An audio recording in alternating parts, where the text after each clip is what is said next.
Now to write the Appium code, you need to understand the concept of desired capabilities, mobile capabilities and all, right? And to do that, there is no other way for me right now, but initially the only way for me is that I will have to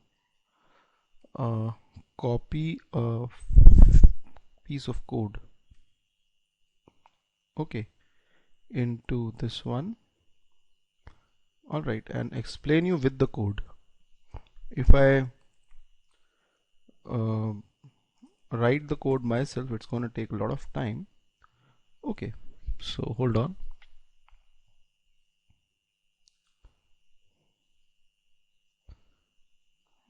So this is launch appium.java file which I've just made. Okay, now talking about this file, there is a class inside Appium API. Appium API we are going to discuss in detail in coming classes. Android driver, mobile driver, iOS driver. Okay, these are three different classes. Okay, I'm going to discuss about them in some time. The first thing is that you need to give the path of the APK file. Okay, in my case I'm going to launch the make my trip APK, which actually is present. Hold on, I've kept it over here in my OnePlus drivers. Hold on, just a minute. I need to enable the USB file transfer. I'll get the make my trip APK. Okay, I'll enable it in file transfer mode. Hold on.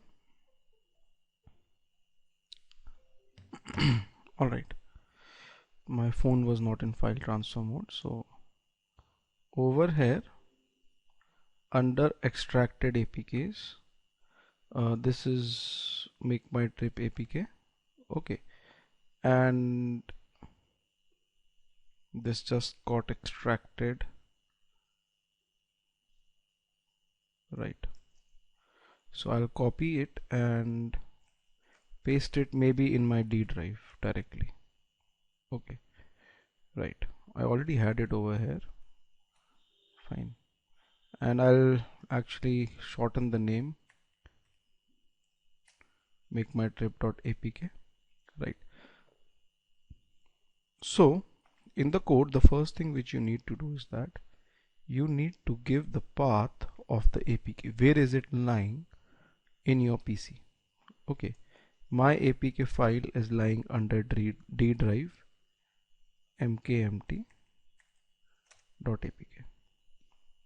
Now you need to create the object of a class known as desired capabilities. Okay, 1 minute, I'll just increase the font size so that you are able to see the font of my Eclipse very clearly. Just a minute. Now if you see that, it will be much clearer. So desired capabilities class actually is capable of giving some conditions with which this app has to be launched. For example, you create the object of desired capabilities and you set capabilities.set capability. The capability name is device name and you have to put the device name over here. The device name can be actually retrieved from adb devices command, which I just told you. Okay, right, then you have to give the UDID and device name. It can be same, that's not a problem. This is actually the UDID, not the device name. You have to set the platform Android. Platform version is 10. Okay, my phone is Android version 10. Okay, in the about phone section you can check out your version. It's very important to give the right version, right? If you go to settings and about phone, you will see Android version 10. Okay, right. Now app package and app activity, just ignore these things for a while. I'll come over to this. and then in the desired capabilities you have to set a capability known as app. Okay, and this will be app.getAbsolutePath. So the app object which points towards mkmt file will actually get the absolute path. Right, you can install, you can work it on WhatsApp as well. Okay, but I personally feel that don't use the WhatsApp APK over here, because sometimes or most of the times Appium reinstalls the application on the phone. Okay, and if your WhatsApp gets reinstalled, it will make a problem for you. You might lose the messages as well. So don't use your regular apps which you use the APK of an app which you don't use very regularly, because I don't want it to be reinstalled on your phone. Right, so you set few capabilities over here, bare minimum. There are other capabilities as well, I'll discuss about that. Right, then you initialize your driver. Your driver object is for Android driver. There is an Android driver in Appium, just like we have Chrome driver, Firefox driver in Selenium. Android driver class is for working with Android, and you initialize it. Right, new URL. This URL is the URL of the server. Now if you look at the Appium server which you had just launched, if you host is 0.0.0.0, that means it's the local host. Appium server by default run on port number 4723. Generally you should always keep this port, don't try to change it. Okay, as a beginner just let it be, start the server. Okay, and you will see Appium REST interface started on 0.0.0, that means localhost colon 4723 port number, and you need to give this over here /wd/hub. This is similar to the grid command which we used to give in Selenium, right? And this will actually launch the application. You have to send the capabilities object to the Android driver. Now the capabilities object for desired capabilities is like a bag which holds the information that you need to run the script on this device. Okay, and with this UDID on the platform Android. Okay, right, these names, they are very case sensitive. Right, if device name N is capital, you have to keep it capital. Right, now this was the old way with which we used to write. I'll tell you the new way as well with the mobile capability class, and sometime I'm going to tell you. Right, now when you run this, make my trip should be launched on the phone. This is my phone. Okay, right, now when I run this code, make sure you have started the Appium server. Okay, if you look at the Appium server, you will see, hold on, logs being generated. Okay, and on my phone, okay, my phone got disconnected with a power mirror. Hold on, there was some issue with the phone. Okay, the script got ended, an existing connection was forcibly stopped. Okay, don't worry, I'll just remove my phone and connect it again to the PC. Right, and after that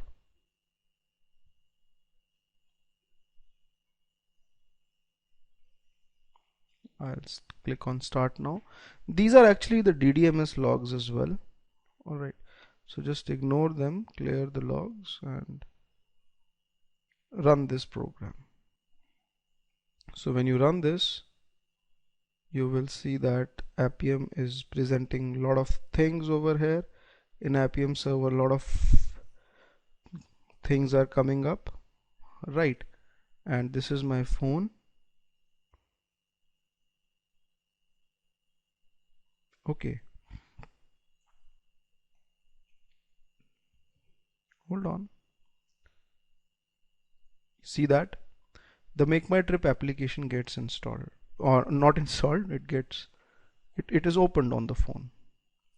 Okay, now it's a pause of 30 seconds, and after 30 seconds I'm firing the command of driver.quit, and this will actually close the application. Fine. So I'm just running a script which opened an existing application on my phone, make my trip, and it got over. Okay, you got some error, invocation session not created. Okay, just wait a while, it will go away, just don't worry about this. Fine. Now, you know what, in the Appium server, let's talk about the server once. There are few settings which you need to be aware of. Okay, session override, and then no reset, full reset, what these things are, right? Okay, now I'll stop the Appium server. Okay, and go to the advanced properties. Now you will see one property over here known as allow session override. You should always select it. Look, what happens is at times that in the earlier versions of Appium we used to face this problem a lot. We used to launch the driver. This used to launch the application. Then we used to write some Appium code over here to interact with the application. Maybe the code was to log in into the application or whatever it is, right? If this code used to fail, right, and suddenly if the program terminates in between without firing driver.quit command, okay, that means the application never terminated in a formal way. Okay, in between the Appium code, whatever we wrote, we are not writing it right now. It crashed, or it failed, it abruptly ended. Then the problem used to be that we had to actually restart the server. Okay, stop the server and again restart it. So allow session override actually prevents this. Now even if the server is started and if the application crashes in between, you don't have to restart the server. Okay, in the earlier versions of Appium this was the issue, right? Now the second thing, all these properties over here, they are defined by the mobile type capability type class. Now instead of device name you can write mobile capability type dot, it's a class in which everything is static, you can write dot device name. So this way you will actually end up small change, but this way actually you will end up not doing any spelling mistake or something. Okay, instead of hard coding udid, you can write mobile capability dot udid. All right, small thing, but you know you should be knowing about it. Mobile capability dot platform, hold on,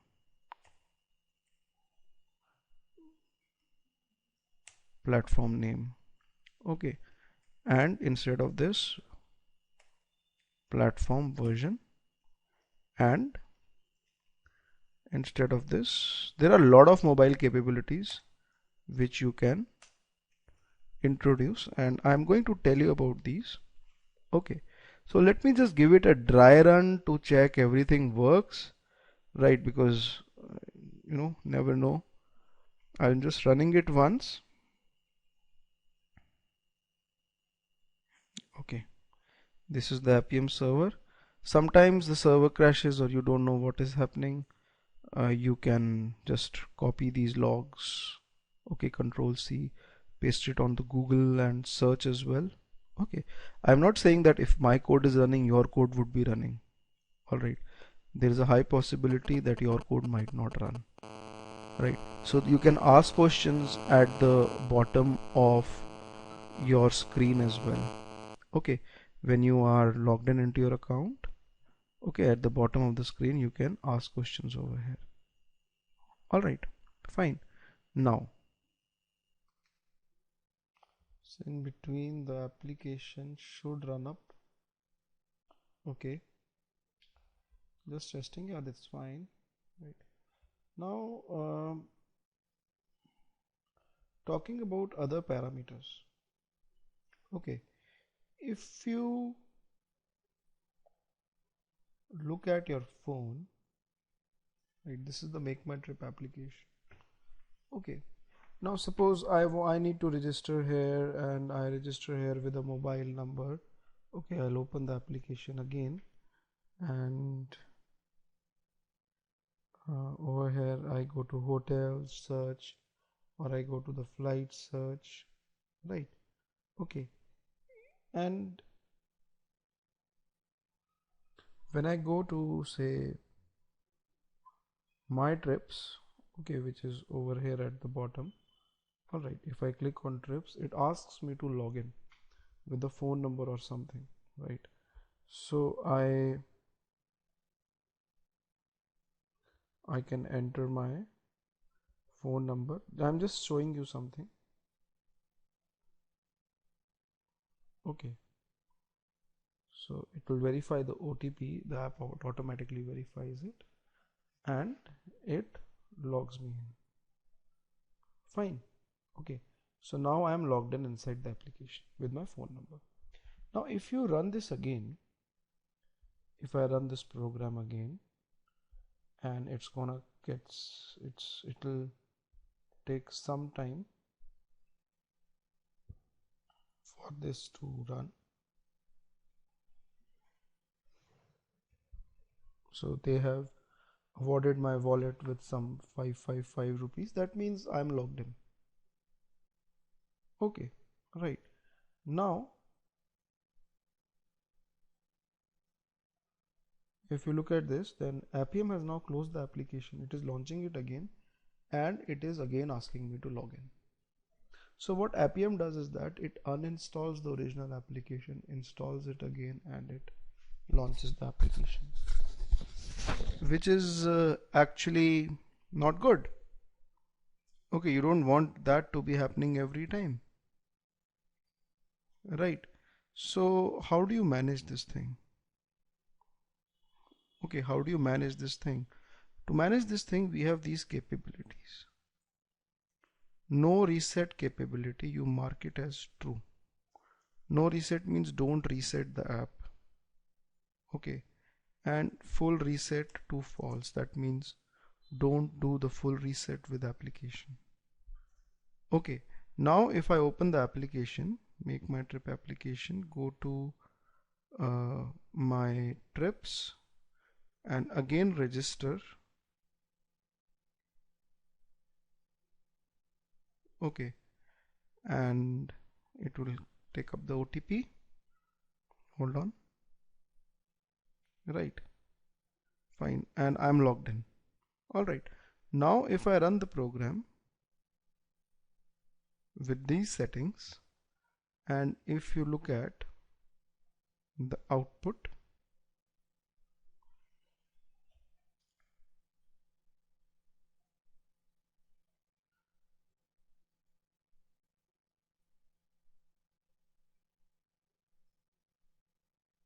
hold on, it will first close the app, I guess, right? So hold on. Yeah, and it launches again, but this time it never asks me to log in. Okay, so well, these permissions have to be granted and all, but that's fine. It never asked me to log in. Right, so you don't do a full reset of the application. Now you can start using WhatsApp if you want to automate WhatsApp. Okay, but you'll have to give these two conditions. All right, so don't reset it and all. Okay, so this is about these two things. Now the next thing is activity name and package name. This is also important. Okay, every app which you have installed on your phone has got something known as package name, app package, and app activity. Okay, now what is this? Right, if you know this, then without having the APK and just having the application installed on your phone, you can launch the application. If you know the package name and activity name, you don't need the APK in that case. Okay, so you need to know how to extract the package name and activity name for any application. Alright, for doing that you need to go to the command prompt. This is the command prompt, and you need to go inside the folder under SDK. Okay, this is the SDK path, right, on the PC. There is a build tools folder. Right, this is the version number 29.03. Okay, so you go over here in your PC, go to this folder. Alright, and you have to give the command, this command. Alright, A apt badging D drive and the name of the application. My name is make my trip mkmt.apk. You have to give in the build tools, you have to give this, and when I run this command I get the whole bunch of stuff like this. Okay, now in this, if you scroll up, right, this was the command which I gave. Fine, this is the package name. The first thing which comes up, com.makemytrip, is the package name, app package, right, which you can give over here. For any particular application you can give the package name over here, and the activity name. Okay, if you have the activity name, you can, if you don't have it, you can scroll down, you can get the default activity. Hold on, yeah, the launchable activity section would be there. Okay, the name of the activities, this is the launchable activity. You just copy this and give the name app activity over here. Right, now I have the APK file as well, I have the package name and the activity name as well, and when I run this code with no reset to true and full reset to false, so you just have to be with me, right, and if you look at the phone, so it's going to take a while again.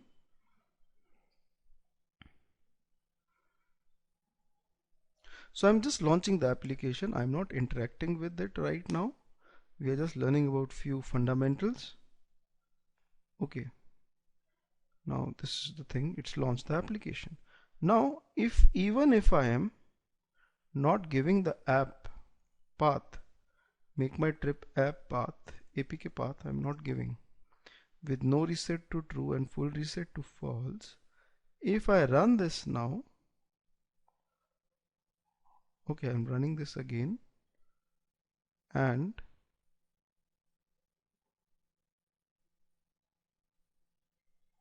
hold on, you see when the Appium server runs, it gives the capabilities on the top, it's gone in the logs, it gives it in form of a JSON, right, it was there in the logs, and you see that the application launches. So you really don't need the APK if you have the correct package and the activity name. Right, now there is something known as mobile capability.automation type.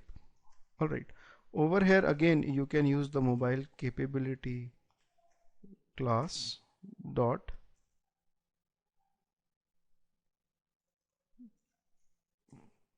hold on, I'm forgetting the name of the capability app package, hold on, capability type dot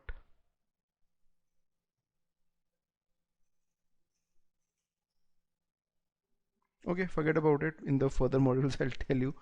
Frankly speaking guys, I also copy paste this code, to be very honest. Okay, I didn't remember this, I'm sorry for that. Okay, but you can keep this as it is right now. Fine, I don't want to waste my time. Now the next thing is that this line, mobile capability dot automation name, UI automated 2. Okay, if I uncomment this, What does this mean? By default, we have UI Automator 2. Earlier in Android, we used to have UI Automator 1, with which we used to automate the apps and inspect them and all. Now UI Automator 2 has come up.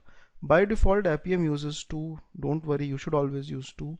Okay, you can keep it to 1 as well if you want to load the older one.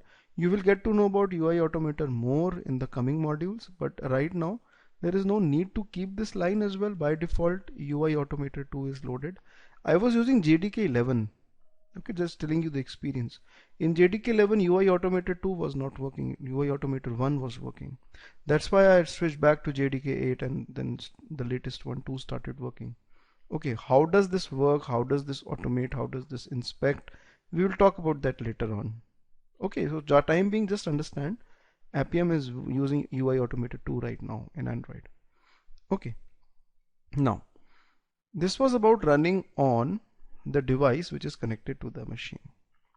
Now the next step is that you need to understand how to run it on an emulator. Okay, how to configure an emulator and how to run it on the emulator. Alright,